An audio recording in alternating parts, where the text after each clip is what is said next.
લાંબો સમય સુધી તડપાવ્યા બાદ આખરે આજ સવારથી કચ્છ જિલ્લામાં મેઘરાજાની શાહી સવારીનું આગમન થયેલ છે અને વહેલી સવારથી જ ભુજ શહેર સહિત કચ્છના તમામ વિસ્તારોમાં વરસાદ વરસ્યો હતો।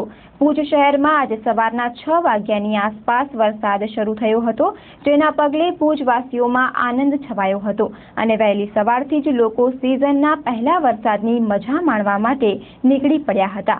આમ તો છેલ્લા કેટલાય દિવસથી કચ્છમાં વરસાદી વાતાવરણ જામતું હતું, પણ વરસાદ વરસતો ન હતો, જેના કારણે લોકોમાં ચિંતાની લાગણી ફેલાઈ હતી।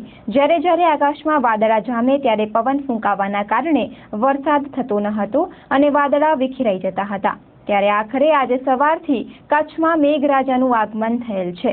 આજે ભુજમાં થયેલા વરસાદના કારણે સવારના સમયે ઠેર ઠેર પાણી ભરાઈ જવાની સમસ્યા પણ સર્જાઈ હતી। એ સિવાય શાળાએ જતા બાળકોને પણ સમસ્યા પેદા થયેલ હતી।